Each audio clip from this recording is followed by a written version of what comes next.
I'm not allowed to say that, that could be the end of my political career, but I'll say it anyway. But you are beautiful, and you're beautiful inside. So I wish I had more reporters like you. You covered Africa for a long time? Yes, for over 10 years. Wow. I covered even your first administration. Yes, I know that. That's great. Well, thank you. That's so nice that you said that. Appreciate it. And I have one more question, Yes. Mr. President. Since we know in July or in the future, both President of Rwanda and the Congo will be coming Yes. to the United States.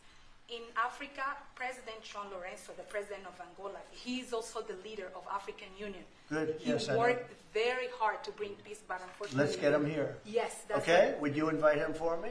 Of course. Okay? Of No, course. we'll have. I know that he works very hard, and he's the head of essentially the union. So the union all over Africa, not the kind of union that we have. This is the union all over Africa, and I'd love to have him. So you'll let him know. Of course, Okay? Mr. President. Thank you very much. Thank you, Good. Mr. Now you go back to where you belong, right? That's great. That's a great job. It's real knowledge and real heart, too. Congratulations.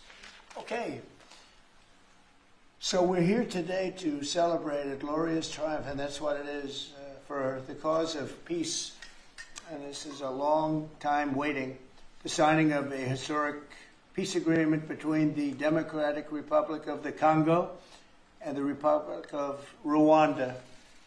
The conflict has continued, and it's been going on for many, many years. It's been going from, I guess they say 30 years.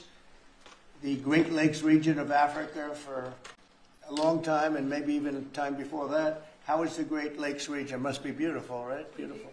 Beautiful region, but they had a lot of war, right? A lot of fighting, a lot of death.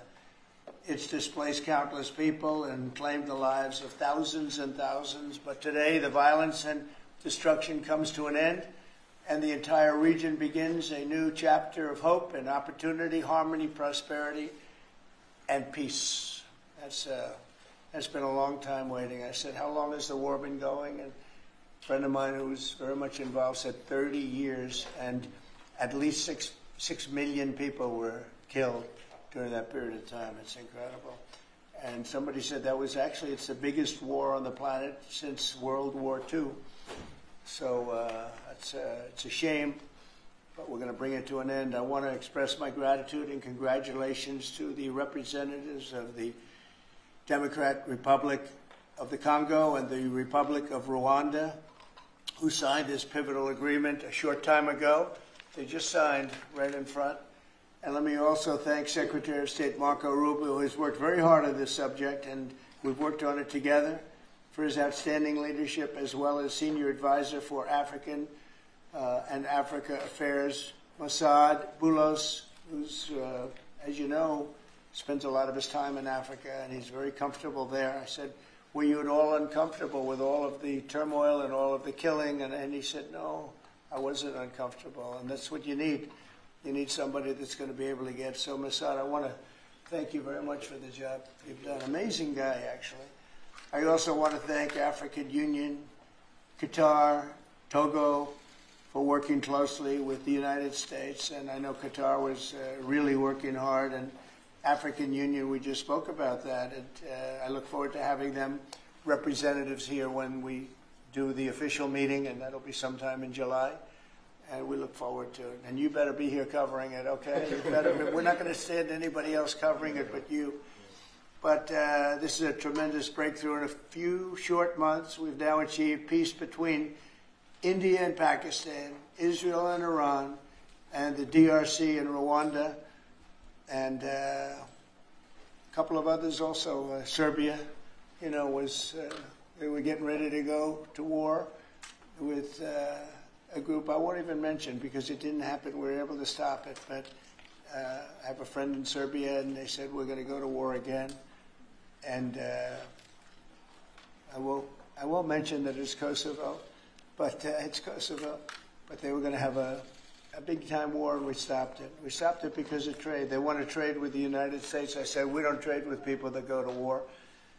And we said that also with, if you take a look at Pakistan and India, it was great. They have two great leaders, and they were able to stop. They were in the midst of a big a big fight, I guess everybody saw, and it was going to get very bad. And they are nuclear nations, very powerful nuclear nations. In the months and years ahead, my administration will continue to work closely with all of the parties in this deal and ensure the agreements are fully taken care of, and you're going to do what's in the agreement. We'll say you better do what's in that agreement, right? Because if somebody fails to do that, bad things happen. But I have a feeling that after 30 years, I think after 30 years you're all set. I think both of you have said that's enough, right? That's enough. Yeah. That's enough. You've seen it all. So this is a wonderful day. It's a great day. We've had some tremendous success. It's been a great week between just coming back from a very successful trip. NATO's really pulled together. They have. They're going to spend over $1 trillion a year.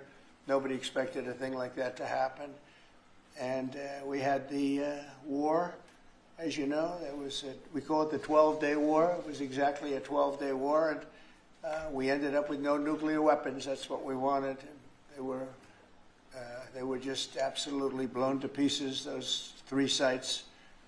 And there's no nuclear weapons, and hopefully there can be a lot of healing, and the healing is starting.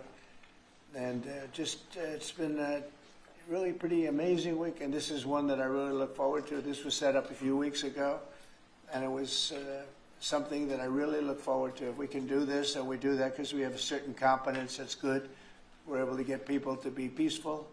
I think we can do war better than anybody, but we don't want to. And we have the greatest military in the world. They showed that in Iran. Those pilots, they flew for 36 hours. And think of that, and they hit their target the size of this desk, half the size of this desk, from about 52,000 feet in the dark